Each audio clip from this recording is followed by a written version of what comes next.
Hey guys, welcome back Cheers. to the. All right, Ronnie. Yes. Good job. Welcome back to the bar. We're going to talk about the Long Island serial killer, also known as the Gilgo Beach killer, and all the intricacies there and cool policey stuff. I think that's the technical term that was done to catch this guy. So we'll be right back with that.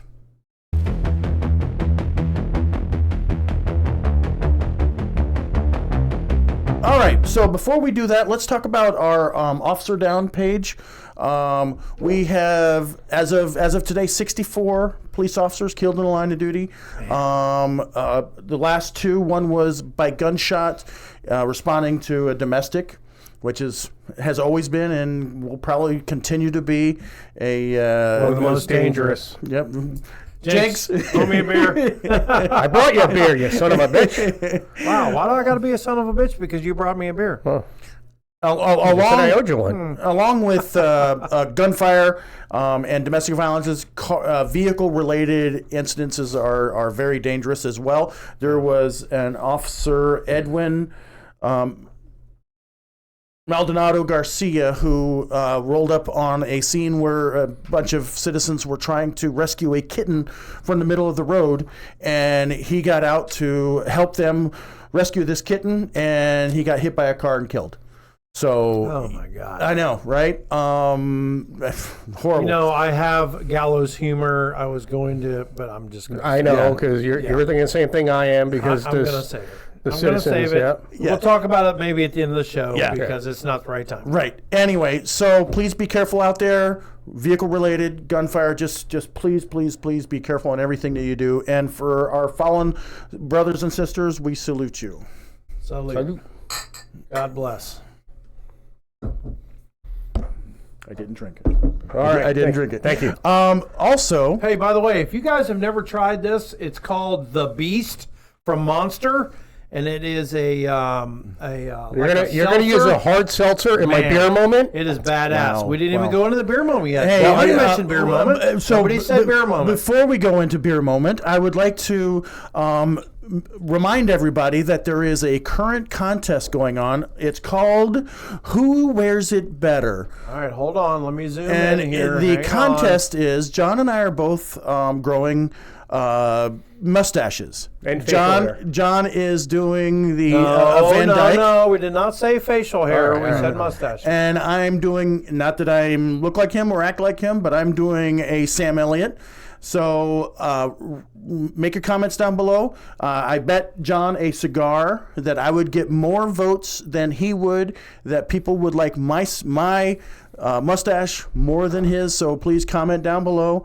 Our votes don't count, but yours do. So comment down below. While you're commenting, hit that like button, subscribe, all that fun stuff, and appreciate that we are sounding so much better. Thank you to LT. And with that being said, vote for Camiel. Let's do the beer moment. Beer moment. Beer moment. Beer moment. Beer All right, moment. so my nephew EJ, or as I call him, Edge, or Edgemon, he works at a brewery up in Hackettstown, New Jersey. It's actually located at where was it? Hackettstown, New Jersey. Oh, Hackettstown, 106 Valentine Street, and you can go there. They got a full bar and all that stuff. So that's not Hackensack. It's Hackettstown.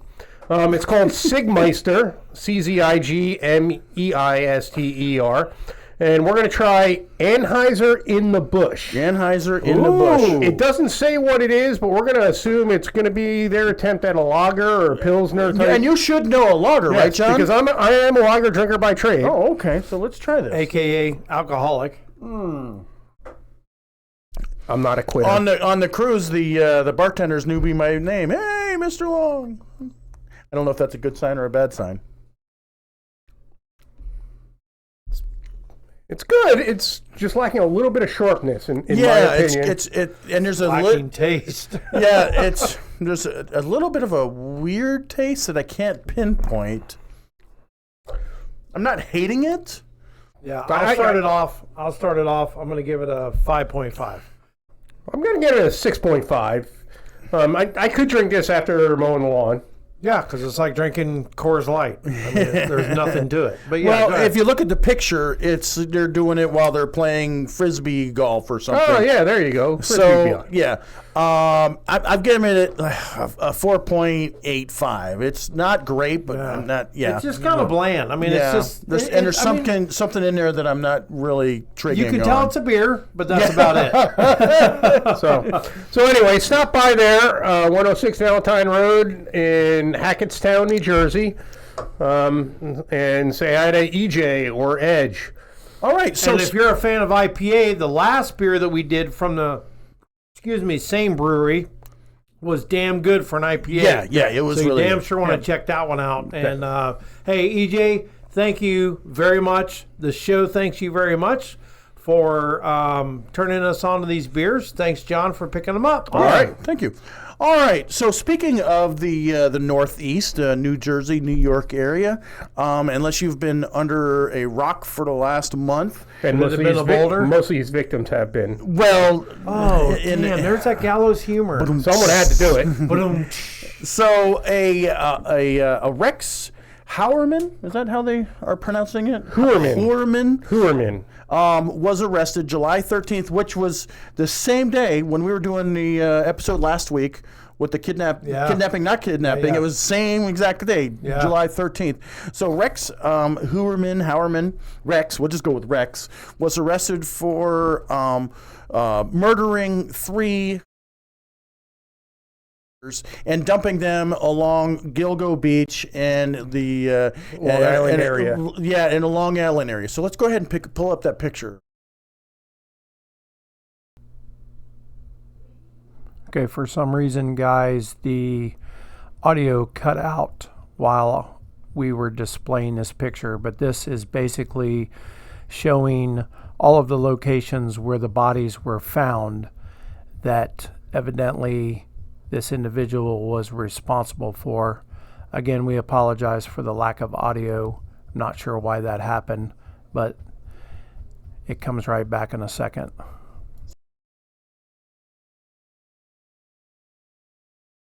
Serial killer Lisk has been on this for decades, but the local law enforcement was able to. Well, let me back up just a little bit.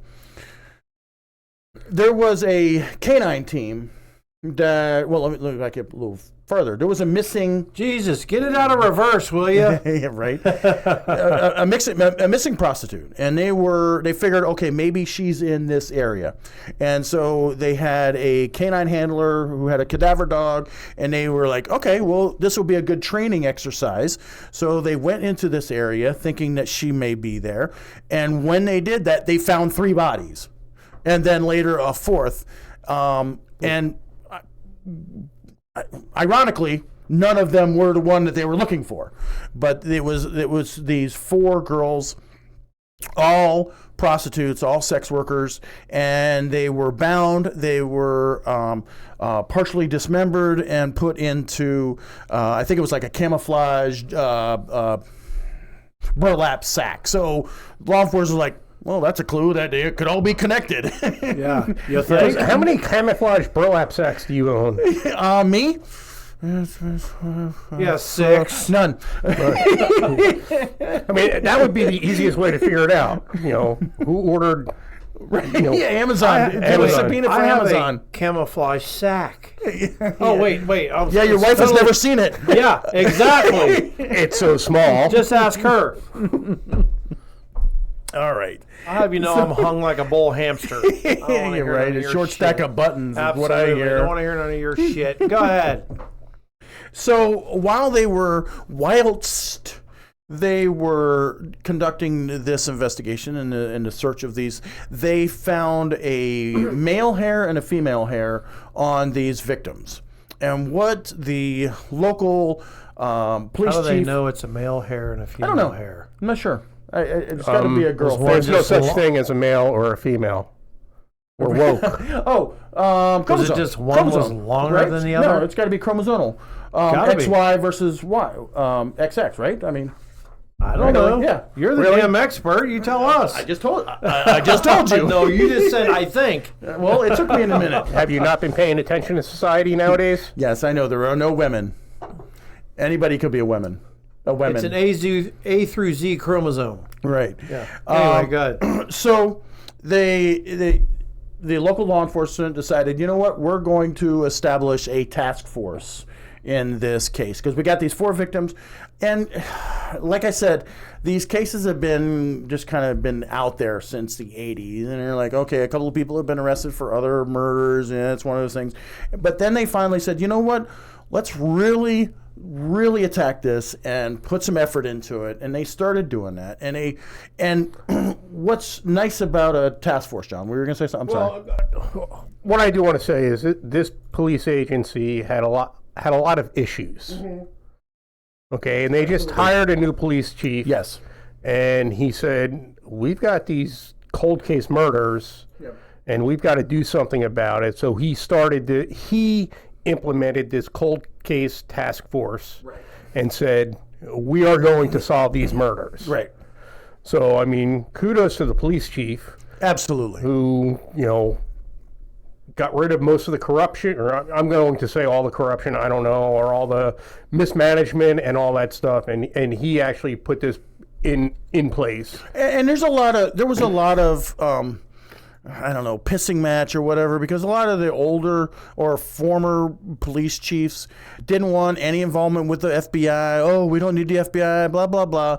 It's like this new one, like you said, let's put this aside and let's get this done. Let's not have any type of, territorial. Let's just focus on it. And one thing that's really good about having a task force is this is all they're doing. Right. As a detective, John, you were a detective. LT, you were a detective. How many cases did you have at one time? Got like 20 cases open at one time. Yeah. And especially cold cases. You can't put a lot of effort to those when you have active shootings and robberies and burglaries. You have victims calling you every day, any leads, anything going on, what's new in my case. It's really hard to put any effort towards these cold cases. Yeah, right. Unless you have a task force. Exactly. Because you have no new evidence to act on because you have to go find it. Right. I was watching a case the other day on one of the shows, on TV, Discovery Channel Lifetime? or something. Yeah, right. Hallmark? No, my wife. And it was a task force like that, and it was a cold case file, and a new lead came in. And you would have thought that frickin' Santa Claus just ran in the room and spread presents everywhere when this new lead came in, because all of a sudden everybody's like, oh, shit. And, they jumped all over it like a bum on a ham sandwich. Right. Because it's something new, like John just said. You go months and months, hell, years, and you have nothing on these cases, So when they reopened this case, they obviously, if you don't know, I know we know, you're going to not pick apart, but dive into every single aspect of this case. Re-interview everybody. You're going to look at every single vehicle, sentence, everything. Yeah, so they were able to find a witness. One of the witnesses was a roommate of one of the victims, and the witness saw a very large individual running from the house and getting into a specific type of vehicle. And I forgot what it was an Avalanche, I think. Okay, an Avalanche. Chevy Avalanche. Right.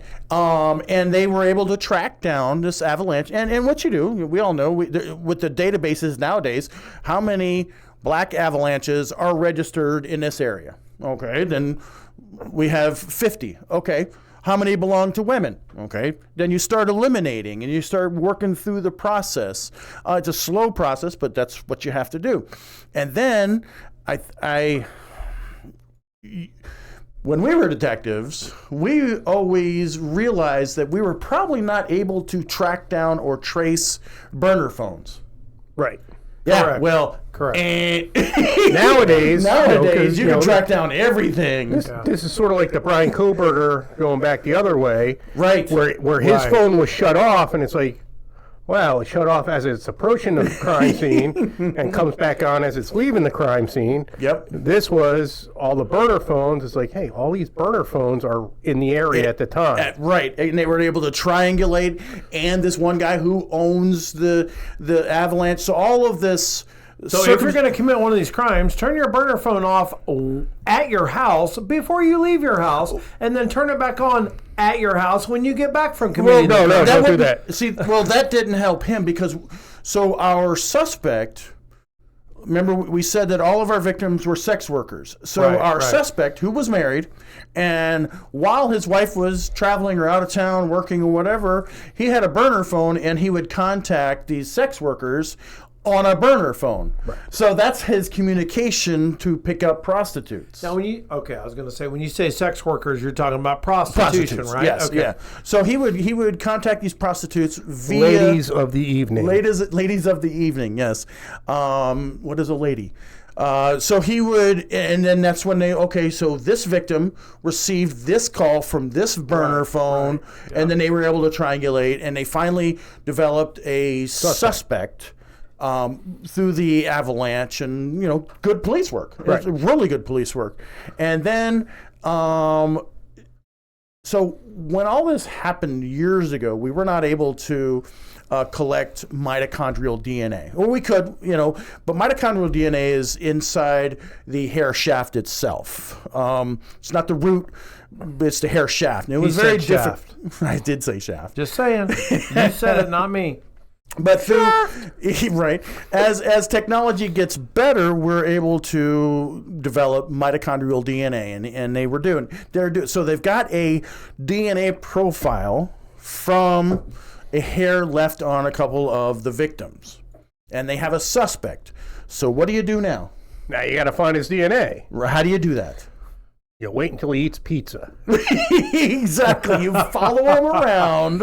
You pick up the coffee cup or the straw that he just used. No, or the literally water bottle. Literally, it was pizza. I'm saying. Yeah. I know. I'm just giving other examples. Yeah, right. Because he said examples. Yeah, we had it's pizza. We had a guy we were doing a surveillance on, and we thought he was our murderer that we were looking at, and we were following him. And he'd go pick up food at a restaurant and bring it home. He never ate at the restaurant. He would bring it home, and he lived at a big area, and he would burn all of his trash. Never put it out to the road. Smart man. We covered that in one of our shows. Yeah.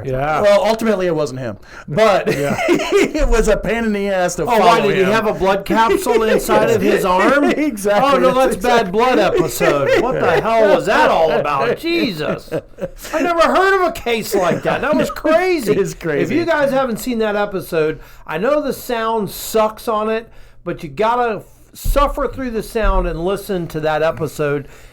I have never been intrigued more than that episode. Yeah, that was pretty freaking crazy. Yeah.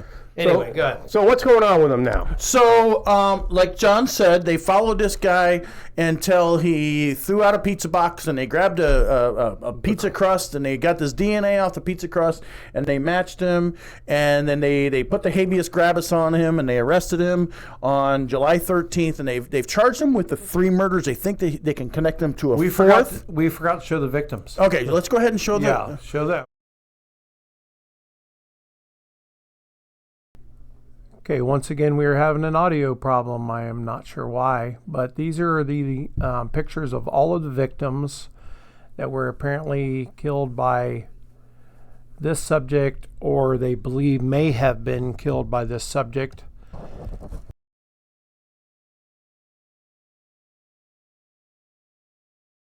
Here, because now they're opening up. Oh, I didn't hear that. What? Well, apparently he's got a brother in Vegas, and really? they have He's a been timeshare traveling out there in Vegas, and interesting. So this is our guy. Did we? Okay, this is the suspect after he was arrested. As you can see, he looks like he's a pretty large-sized guy, built like a freaking brick shit house. So I'm sure he had no problem wrestling these women into the cars or wherever he took them off to their demise. This is a picture of the crime scene at his house where they were using a large backhoe to dig up some of the bodies. I believe there was a concrete encasement or something there that he had the bodies, or one of the bodies, stored in. Wife. And they don't believe that she was involved because they were able to show that she was out of the country or out of town when this happened. Yeah, and I mean, I use the same bathroom as my wife, the same sink. Right. We don't use the same hairbrush, but it's laying right next to mine. I mean, my God, I'm always pulling her hair off of my shirt or something else. Right, you know what I'm saying? What's that law? I forget who it is that came Low up with. card's exchange principle. Yeah. You're going to, every time you enter a scene, Enter and leave a scene. You're going to leave something or bring something behind. Yep. Right. Every single time. Yep. Even if you wear the booties, the gloves, the suits, you're going to leave something. Yeah. Skin flecks off of every piece of part of your body. Wayne Williams was convicted because they got his dog hair and his carpet hair on the victims. Right. So low card's exchange principle. But what's it? Low card. Yeah, Edmond Locard, a French criminal. Edmond Locard, a French criminologist. Soundproof room in his house, and they think that he brought his victims to the house and did all the murder and everything there. He had 300 guns in his house. When they did a subpoena and search warrant of his search history on his computer, and he also had a burner websites and email addresses and all that. But when they searched it, they found like torture porn and all this stuff that he was researching, and a lot of was on why the Gilgo Beach murderer never got solved. Wasn't he taunting them? He was taunting you're right. He was actually calling. Did that again. He was talk about a sick scumbag. He would call his victim's family, like a sister of the victim, and tell her what he did and what he had done to the victim. It was just talk about a sick son of a bitch. So whack job. Right. I hope that they are able to solve and have some closure on now, a lot of New these. York. Is he still in jail, or did they just let him go? No bond, right? So he's probably out and about. No, he's still in jail. Yeah, he is still in jail. All right. So, any comments? Yeah, and it's not referenced this case, but what the comments were just made about, is he still in jail, or is he going to go in jail or go to jail, or is he bonded out?